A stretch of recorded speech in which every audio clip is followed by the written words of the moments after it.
And there's a lot going on this coming month, so I'm excited to talk about that. And I very much want to appreciate those folks who sent some questions in ahead of time for me to talk about. One of the things that I've reconstituted is Dr. Kathy's office hours. And it really is what happens here on Facebook Live. But you can also go to my website and fill out a form to send in a question that I will talk about on the live. And I'll talk about it anonymously. I won't mention you unless you want to talk about it. And if you're at the live, you can certainly chime in. But do go to my website and leave me questions ahead of time so that by next time, next month when I do my next live, I can answer it for you. So I'll go over the topics again a few more times as people join us. But today's live is about growth through adversity. And certainly those of us in neurodivergent relationships can relate to this. There's a lot of adversity, and it's mostly emotional. It's mostly the stress of how do we get through all of this? So we're going to talk about growth through adversity. We'll talk about how to grow personally and spiritually while in a neurodivergent relationship. It is possible. We'll talk about love, how Aspies love, and whether empathy is an essential part of love. Our discussion will help you feel supported through the adversity of your relationship by sharing and knowing others share similar experiences. You're not alone. So I get this kind of question all the time. People ask me, do people on the autism spectrum love? And of course they do. All people do. They feel love. They want to love others. We want to engage in loving relationships, but it's different. It's very different. Neurotypicals perceive things more in an interactive way than people on the spectrum who tend to sort of wait for it to make sense to them. It's a more transactional way. So, and I can go back over this idea again, but the one way to deal with these stressful things that we have to live with is to think of it as these are challenges that are making you stronger. Because if you let yourself get broken down over the misunderstandings and the meltdowns and the cutoffs, the isolation can be quite painful. So I want to talk about that. By the way, feel free to put questions in the comment section too. I'll get to those after I go through my sort of formal presentation here, but I'm happy to answer questions. And even if your question isn't about the topic, it's okay. I always tell people the topic is always wide open because what we're dealing with is neurodivergence or a neurotypical in a relationship with somebody who's neurodiverse or neurodiverse in a relationship with a neurotypical.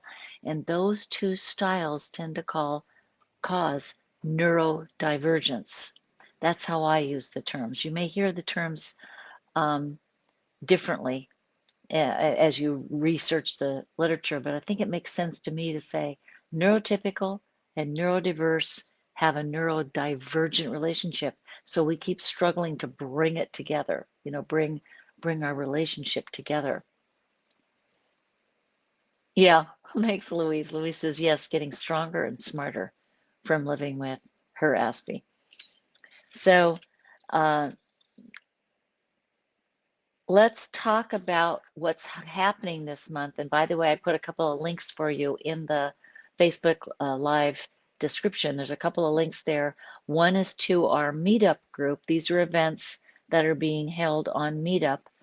And you can join Meetup. If you're not a Meetup member, you do have to join to participate in these events.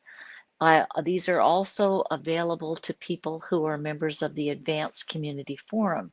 So one of the advantages of Meetup is that it's kind of easy to jump in and get started and, start attending events and talking to other people who are, living the same lifestyle. Meetup is just for neurotypicals. Then the Advanced Community Forum, that's the link to Thinkific, Dr. Kathy Learning Center.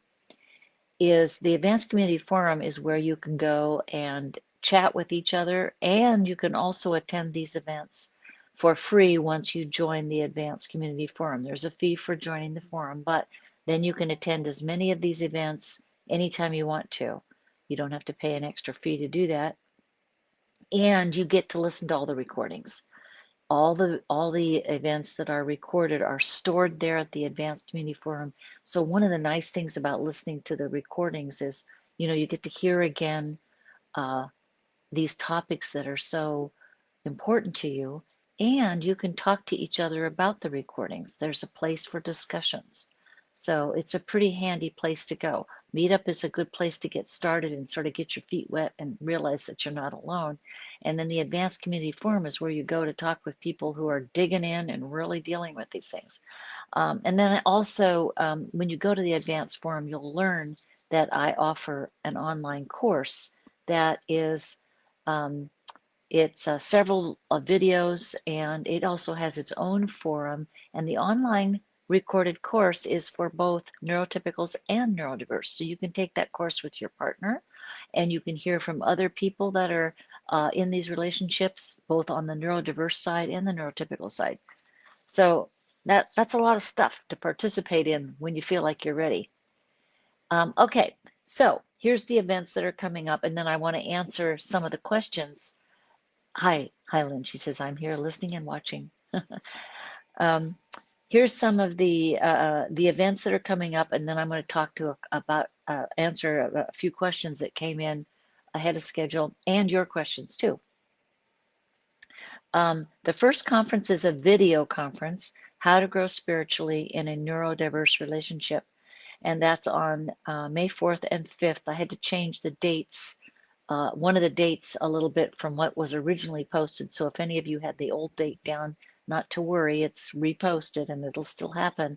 But I'm taking some time off. I need to take some personal leave, so I had to bump things out. So how to grow spiritually in a neurodiverse relationship is kind of what we're talking about, isn't it? Is that this adversity makes you step up. You have to detach from your need for it to be a certain way, and we have to step up to a higher level of being. Video conferences are usually small groups. I do record the topic, but I don't record the video. It's just the audio. So, because I want people to be able to have privacy. So when you attend one of those events that's marked as a recorded event, don't worry, I'm not going to record you. But the idea is to record that conversation and the presentation so that people can listen to it later. The next conference is the teleconference, and that's free to anybody in our meetup group and anybody in the Advanced Community Forum. These are neurotypical groups. So the free teleconference is you just call in and listen to the presentation, and the conference is How Aspies Love. How they love. And the teleconference is open to as many people as want to attend. And then I do a little presentation, and then we have a Q&A. So the teleconference software allows you to get into the queue and ask your question or make a comment, or sometimes you have a good book that you've read and want to share with others, and that's fine. That's a good thing to do. Uh, the teleconference, How Aspies Love. By the way, every once in a while I get challenged by continuing to use the word Aspie or Asperger's syndrome. And the reason I still use those terms, but I always put them in quotes and italics to distinguish that they aren't the technically correct term anymore because the diagnosis has changed. And there's a lot of reasons for that. But I still use these terms primarily because these are terms that people have heard of, and I want you to be able to find us. I want you neurotypicals to be able to find our group and get help. And many people on the spectrum still use those terms as well because they're just used to it and they've identified it that way. As a matter of fact, people with high functioning autism are the ones who came up with the term Aspie. They made it up. They used it for themselves for many years until things changed and they decided not to use it anymore. So it's not, I realize it's confusing to use older terms. And sometimes people challenge me and say, don't you know what the new diagnosis is? And yes, I do, but I want you to feel comfortable. So I don't care what term you use as long as you're engaging in doing your life. And Louise, thank you. She says, I highly recommend Dr. Kathy's course. My Aspie would remind me that we need to move to the next session. He liked it, gave him some new language for a while. So the thing is, because I designed the course for both neurodiverse and neurotypical, what we've got is this opportunity for your neurodivergent relationship to have new language you can use to talk to each other about things. And you got to keep learning that language. That's how we grow through adversity. How Aspies love. Yes, they love. Yes, they love you. They tell you they do. They just get caught in transactional language. So they don't often realize because they have an empathy dysfunction, because there's a disconnect between how they feel and how you feel. They don't always acknowledge how you feel, and that can make you feel unloved. And we'll talk about that if you, especially if you have a question about that. The third conference for the month is another video conference. You Are Not Alone is the title. And by the way, the video conferences I hold twice. Each topic we have twice, sometimes a third time if more people want to get in, then there's room for you to get in. I record one of them, not both of them, and I offer them twice so that you get a chance to really get into that subject with other people. The teleconference, you're not really able to talk to others. You're just in the queue asking me a question. But in the video conference, you get to talk to each other. And I think that's very valuable. And then if you're in the advanced community forum, you get to talk afterwards and you get to go listen to other recorded events and talk with each other about it. So You Are Not Alone is it's a theme that I share with you over and over and over and over and over again because once you attend one of our groups, you realize that everybody else is talking your language, right? You neurotypicals understand that, oh, I thought that only I was having this distress, or I was the only one with a partner that had meltdowns. Many people who are neurodiverse are starting to see that when they come to my course forum, when they can be there with other neurodiverse folks and neurotypicals, they're starting to realize that, oh, I'm not the only one who's wondered, how do I make a relationship work? It's really important. Now, this particular conference, video conference, is only for neurotypicals who are in the meetup group or the advanced community forum, but the theme is the same. It's like you're not alone when you know that other people understand the theme of a neurodivergent relationship. And then the last video conference of the month is, again, there's two offerings. Do you need empathy to love? And that's um, another one that gets us confused because the way neurotypicals love is empathically. We love, we share that energy with somebody else and we wait. We wait for them to smile back or to affirm us and send a little love back. And then that invigorates us and we send more.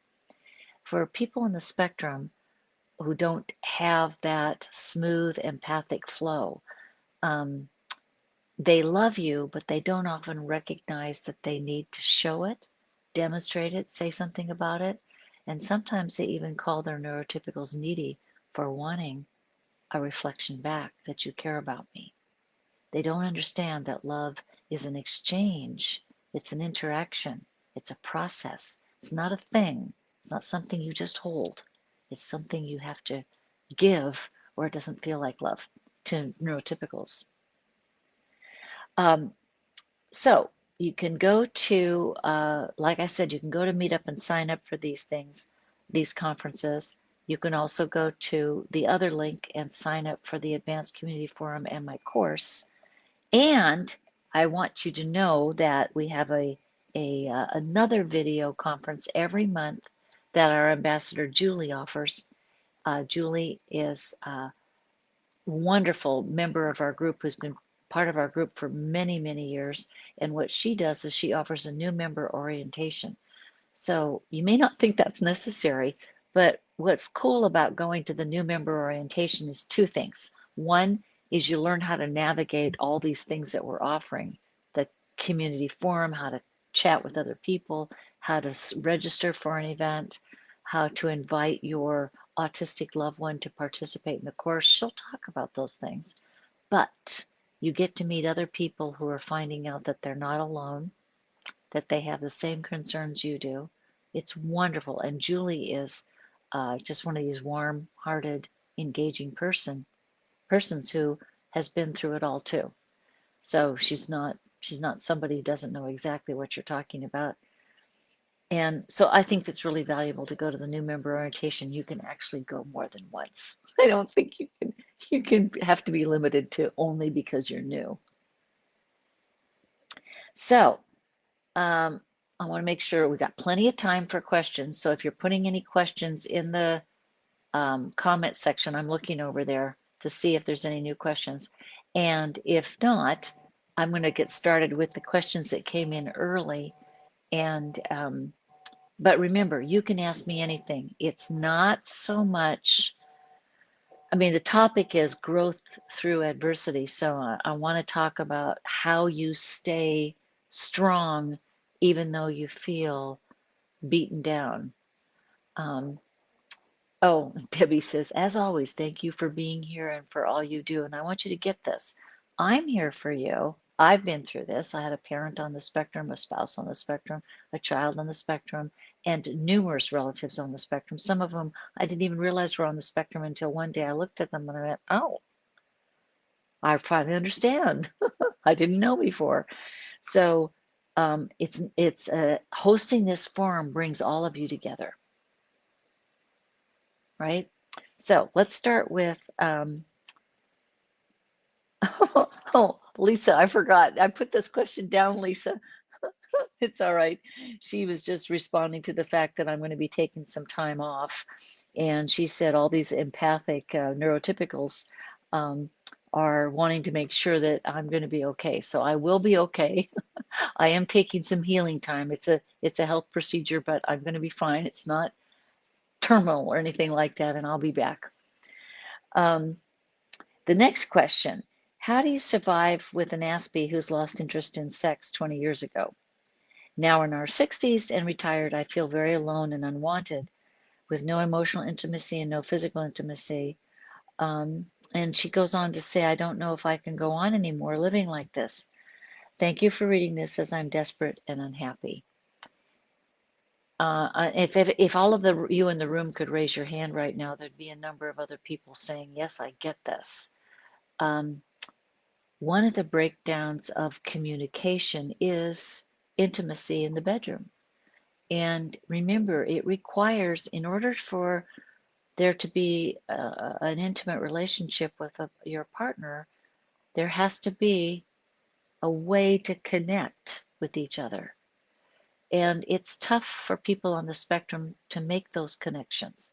They might care about you, but they have a hard time recognizing how to reciprocate, and they often get upset with the neurotypical's need to keep chatting about things or keep throwing out prompts to keep trying to connect.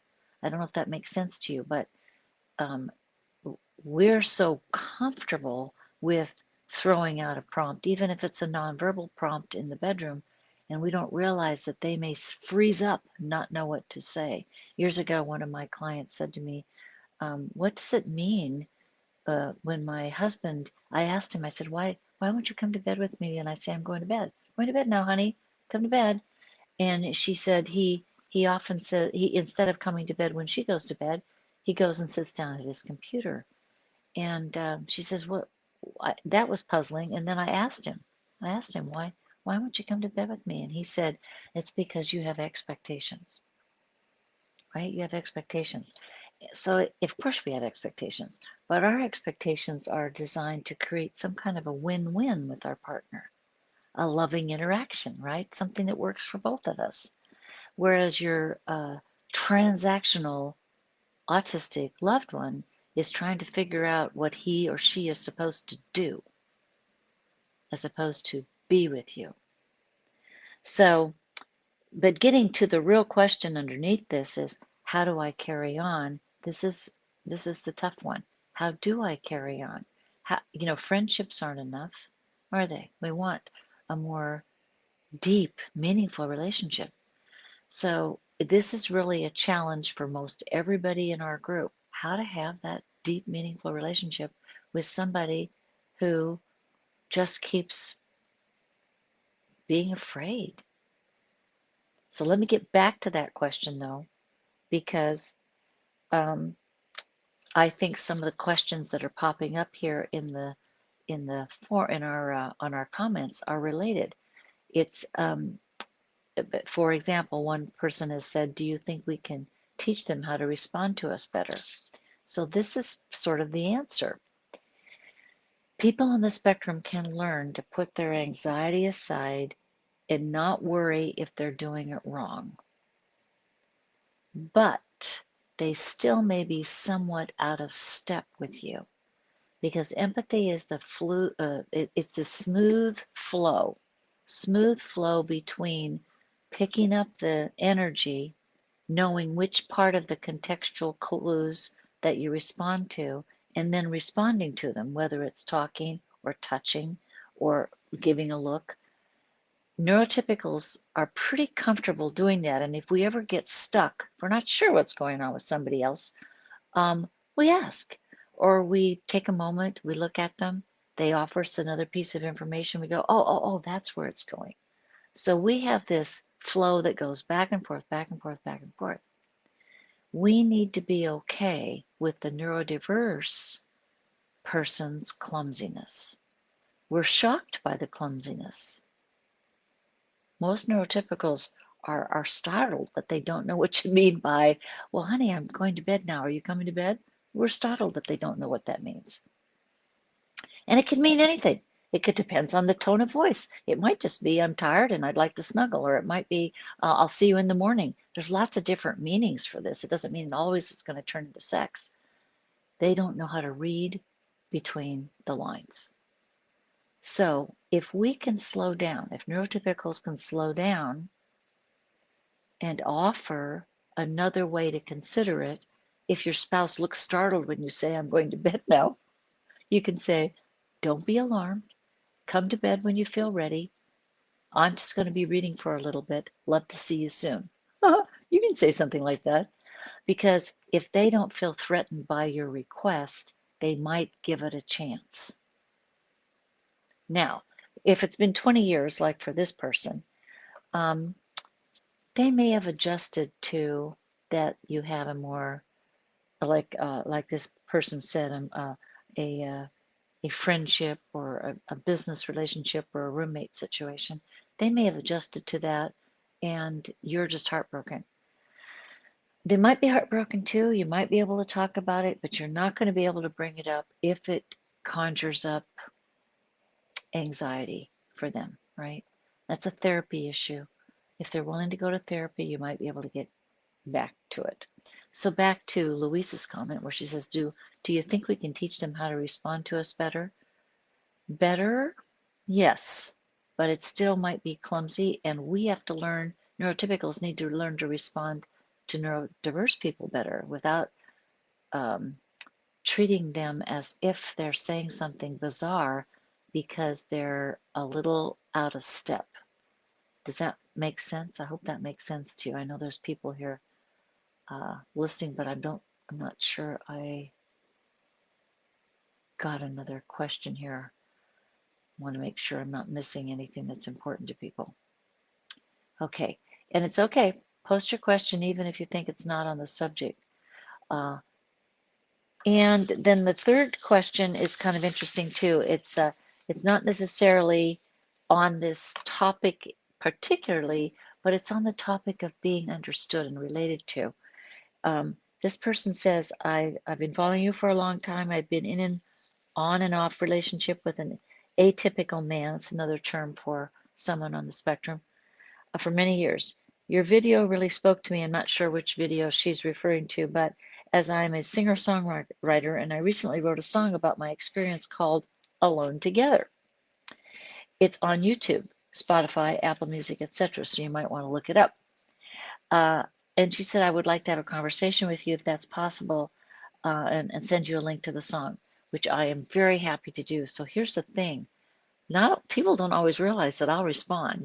Send an email, send me a message here on Facebook Messenger, or just even in the comment section. Um, please send that, because I will respond to it. And I will, and if you go into our forums, I always respond on the forum to questions, because I want people to be able to, um, you know, feel free to ask. Because how else are we going to get any better at this if we don't put ourselves out there? And don't you think it's wonderful that an artist has used her talent to create a song that probably all of us can relate to? So let's see here. Um, So this is somebody who says it's the opposite. My husband has an interest in her ASD husband has an interest in sex. However, due to his lack of empathy, his transactional nature, inability to read my responses, sex has been an issue. Uh, uh, he believes all of our problems basically are, and I'm sorry I can't see well, there it is, are hers to solve, that it's not his problem. It is hard when the transactional person is aware that there's a problem, but you have to have empathy to be able to be very introspective. It's hard to look at yourself if you don't know how to compare yourself to somebody else, right? So one of the things that we neurotypicals do is we're always looking at ourselves in relation to others. That's why I keep looking over at the comment section. I can't see the people who are here today, so I keep sort of getting a sense of you by looking at the comment section. See, that's my way of trying to include you. And you're looking at me and probably nodding your heads or raising your hands or something, or making notes, but I don't know that. But you're responding because that's how we engage in life. And we come to know who we are in relation to others. We don't necessarily agree that you're just like me, or just like Lynn, or just like uh, anybody else on the call. But we take that feedback and assess it as, how does that fit for me, right? So what's tough is for the transactional person to understand how they're participating in the breakdown of the relationship. Instead, they might say, you did this, you did this, you did this, or you do this and that, and I don't like it. That's okay. It's just not enough, is it? We would say, I am concerned about this, or there's some things that I don't like, but, can we talk about this? We keep trying to engage them in an interaction. So with your transactional person, in order to get them to engage in problem solving, I think you sort of stay transactional. You say, this is a problem for me too. Uh, I don't think it's all me, and I'd like you to go to therapy. I've scheduled an appointment, or I'd like you to attend uh, Dr. Kathy's course, right? I'd like you to learn that there's more to these relationship problems than just, it's my problem. But does it make sense that transactional partners have come to expect you to take care of things because you're neurotypical and interactional? Don't you always step in and sort of cover for them? Don't you always have answers? Haven't you been the go-between between the children and their autistic father or mother? See, because we keep making an effort, they've come to rely on that. So it's really important that you stop that and you say, I'm not going to take care of this anymore. I want you to work with me in therapy, and we're going to get started as soon as we can. So Lynn asked a really good question. She says, exactly what is all their fear about? I know, it's kind of odd, isn't it? What are they afraid of? All of us human beings are fearful when there's something we don't understand. It's natural. So what human beings do, or any animal for that matter, is when we're up against something brand new, our alarm bells go off until we can figure out what to do. That's normal. In the world of the transactional person, the reason they rely on transactions is that they're not reading all of that interactional, between the lines, nonverbal stuff. They don't see it, or they see it and they don't know what to do with it. They hear the tone of voice, but they don't know what the problem is. And so because it's a mystery, they try to shut it down. Okay, they're frightened because I don't know what's going on with her, and she's annoyed with me, or he's annoyed with me. So I'll just say no, or I'll get angry, or I'll burst into tears so that we don't have to deal with this. So the fear is exaggerated. It's true, and they need therapy to help them stay strong and stay there in the conversation, even though they don't know how to have conversations very well. I don't know if that makes sense. So if we're sympathetic, if neurotypicals are sympathetic and say, I know it's kind of confusing to you as to why I'm saying this, but I think it's going to make more sense if you go to therapy with me, or if you watched Dr. Kathy's videos. By the way, they can watch these Facebook lives at YouTube or on Facebook. They can attend Facebook lives. These are not restricted. It's just the neurotypical groups are for us NTs only. But I think they learn a lot by attending. There's probably people that are attending today that are on the spectrum. So they want to know this stuff. It's just kind of confusing to understand what the fluff is. By the way, um, this is what over the years, I've heard my neurodiverse folks refer to our empathy connecting sort of language as fluff, um, confetti, um, backstory, uh, puffing yourself up. One woman said it was jockeying for position. She's on the spectrum. She said, we're jockeying for position. We're not. What we're doing is responding to the nonverbals, honoring the other person, affirming that you're listening to them, that you're noticing them, that you want to get them. Those nonverbals we just get. Neurodiverse people, they can get them, but they don't know what to do with them. They don't often have words for what they're feeling, words for what you're feeling, words to connect the two sides. They're slow to do that. So that's why they get frightened. And if they go to therapy and learn to like be slow, to hang in there, make every effort to communicate, they can do better. They don't have to be afraid. In fact, I was just talking to somebody on the spectrum this morning, and he was delightful because he was realizing that after 2 or 3 years of therapy, he is willing to put himself out there, number one. Number two, he recognizes that because of his perspective on the world, he's actually benefiting others. They get to see something in themselves through him. He was aware of that. I think that's pretty amazing. That made him feel better. Um, So Louise says, great to hear that someone has written a song. I've written some poems yet, but haven't explored where I could share them. Maybe you said shred. I don't want you shredding them. I want you to share them. Maybe I should do that because helping others with my art helps me. Exactly. Art is healing. It heals us and it heals to share with others. So I hope you do. I hope you can post them in our forums, Louise, you know, or maybe you'll collect a group of your poems and create a book, you know. So other people have done. They're sharing their story. That's what I did. One day I said, okay, look, there's got to be somebody else like me out there who's living this life that's very confusing and painful and I care about these people. Yeah, I care about these people that are on the spectrum, but I just don't know how to reach them. And so I wrote my first book, Going Over the Edge. It was not an easy thing to write, but it resulted in other people saying, "Oh, she understands me," and then somebody else said, "Oh, that person understands her. He understands. She understands. He understands," and it grew to be, a worldwide sort of thing. So, do we have any other questions here? Because I think I went through my list. I do want to go back to the unhappiness that happens.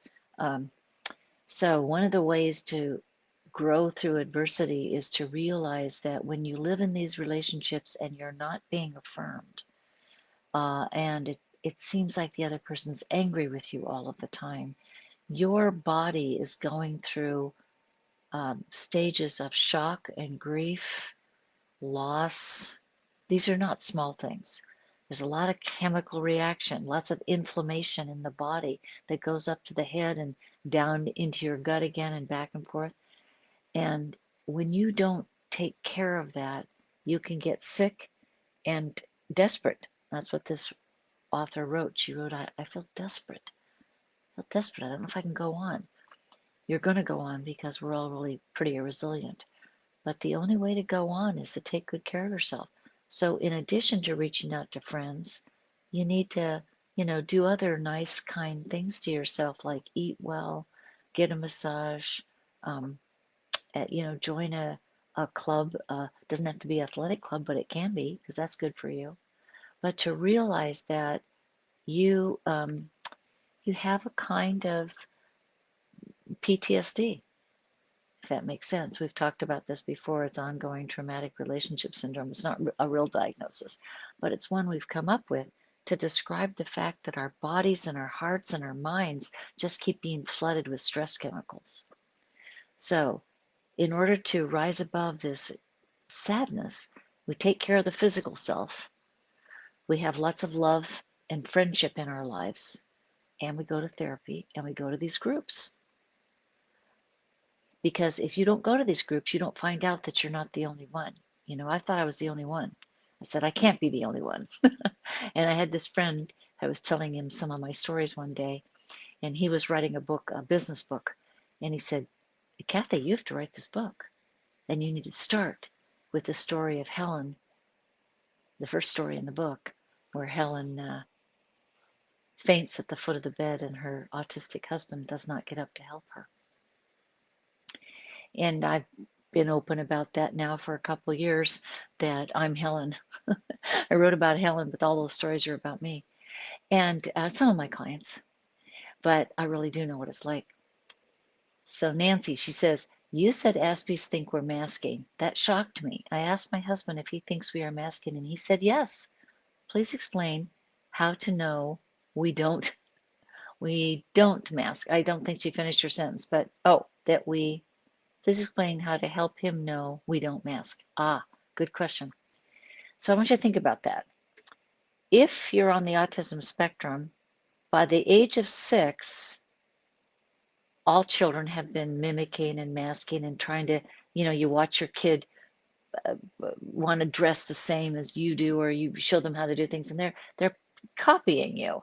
But by age 6, neurotypical children are looking around and noticing that it's not just mimicking anymore, it's really connecting. It's like somebody smiles back because you say good morning, or you bring them a cupcake, you share your lunch, and the other child is excited, and you got a new friend. Neurotypical children begin to transition from masking or mimicking to actually acquiring the identity that fits them. Little children on the spectrum do not.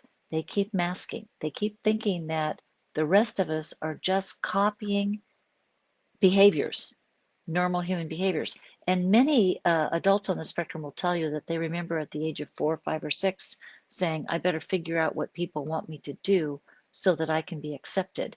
And neurotypicals don't look at it that way. We're trying to figure out what to do too. We're trying to fit in, but we want to be liked for who we are. They're trying to fit in. They just want people to be nice to them. We want people to connect. We want to connect to others. So that's the difference. And even as an adult, my neurodiverse clients will say to me, I just want my spouse to be nice to me. Neurotypicals say, I'd like my neurodiverse partner to connect. So Nancy's asking a really good question. How do I explain to him that I don't mask? And it's like, you're trying to explain empathy. You're trying to explain decades of how you've come to discover who you are. So I'll give you one explanation that I try to use for my autistic clients is I try to pick something that they really love to do. So maybe they love a computer game, or maybe they love to garden. And I say, when you're gardening, when you're really deep into your gardening, how does that feel to you? They often aren't sure how to answer my question. And then I'll say, well, can you think about it now? If you're out in the garden, you're really working the dirt or getting the plants seeded, whatever. How do you feel? And I said, do you lose track of time? Is it something that brings you pleasure? And they say, I'm just all into it. Just all into it. It just feels great. And I said, well, I usually say, that's what your partner does with relationships. She or he just engages so intently in that exchange with the other person. It's like they're gardening. So it's close, right? It's still, I'm trying to get them in touch with the feelings you have about connection with others. They don't feel that, but they do feel intensity in their special interest. The problem is their special interest doesn't usually include us. That's where there's this divide. But I figure in therapy, if we can come to understand each person's intensity or how they feel about something that important, your your spectrum partner can at least understand how you love. You love them the way they feel about the garden. Now I'm laughing because we'd like to be more important than the gardening, right? We neurotypicals want to be more important. You are important. They do love you. Um, I don't know how many people on the spectrum say, I don't know why she doesn't realize how much I love her. But the reason she doesn't realize, you neurodiverse people who are listening, the reason she doesn't feel loved is because you're not sending back the same level of energy that she's trying to send you. And that's not masking, is it, Nancy? It's definitely not masking. So, by the way, I do have some events coming up in this summer and the fall on the topic of masking because that's a really misunderstood term. Uh, everybody, neurodiverse folks will say, "Oh, everybody masks. Everybody masks." It's not true. They mask consistently because that's what they think they're supposed to do. And when they try not to mask, they often don't have an awareness of self or an awareness of how to interact with you. But I do admire people on the spectrum for trying to drop the masking, so they come to terms with who they are. That's important, but they need guidance to do that. So we'll be talking about masking. And I don't know if that makes sense to you. I know I'm trying to answer Nancy's question. I don't see any other comment about it, but hopefully we're getting to the topic. So another resource for you is to watch Hannah Gadsby and any other autistic entertainer who really puts themselves out there because she does. She's a delightful, smart, funny woman who doesn't get it. But it's okay. She's sharing who she is. And it's so interesting that people think she does get neurotypicals and she really doesn't. She doesn't get you. But she's really willing to engage anyway. See, she's dropping her masking, if you think about it. She's not worried anymore about whether she presents socially appropriately. And you kind of admire her for that. But she doesn't really totally understand why she's offensive at times. And she even says that. She says, I don't know why people get mad at me. And then she does something that is really very rude. But she's willing to put it out there and she's willing to let you take her on.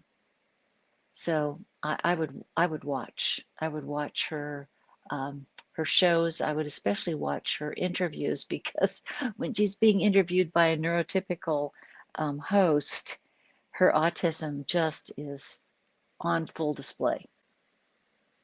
So one host, for example, asked her something like, "We're having such a good conversation here.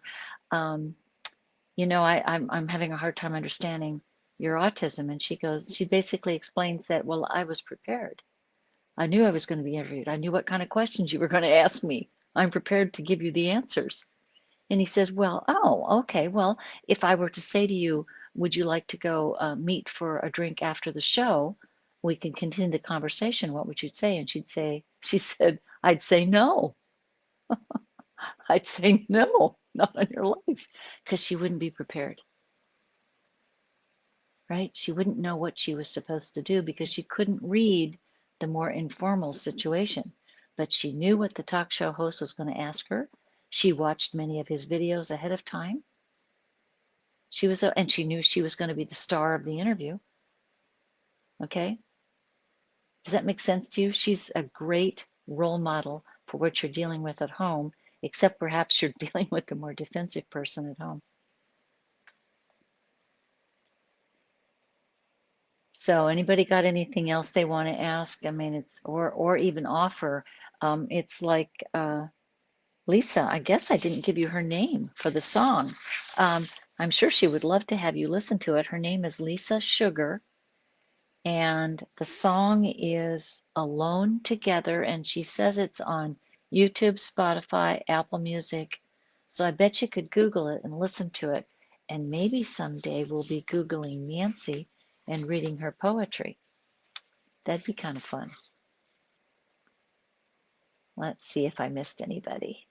Thank you, Louise. She says my books are helpful. Anything? I don't want to miss anybody today.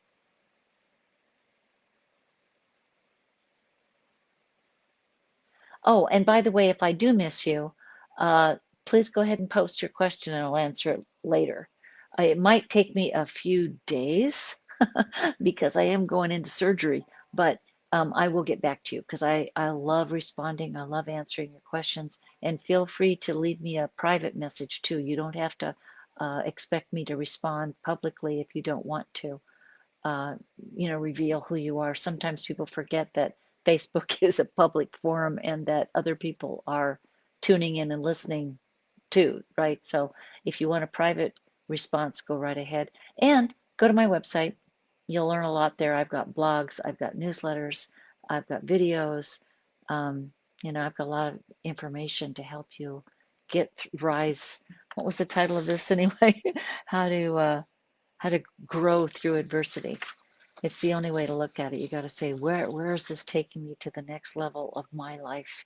Even if I can't turn this other person around, I can take myself to the next level and be all I'm capable of, like a poet and a songwriter and a mom and a grandma and a neighborhood watch person or whatever it is you have in mind, or you're just going to start that new business, go back to school. There's lots of things we're supposed to do with our lives.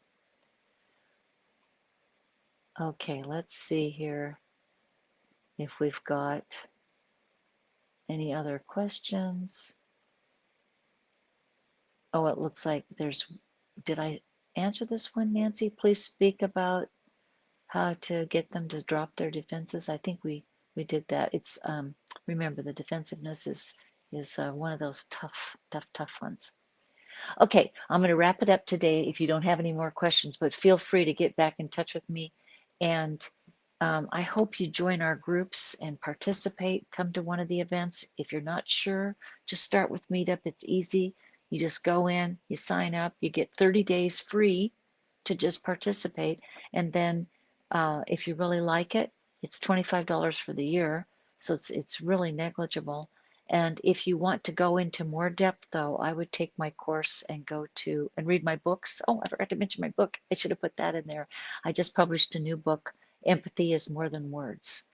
Empathy is more than words. So that's what we're talking about today, isn't it? Your neurodiverse loved ones think that empathy is words only. They don't realize there's all this intention behind those words. Okay, take care, everybody. Hopefully, I will see you in one of our events. Take care. Bye bye.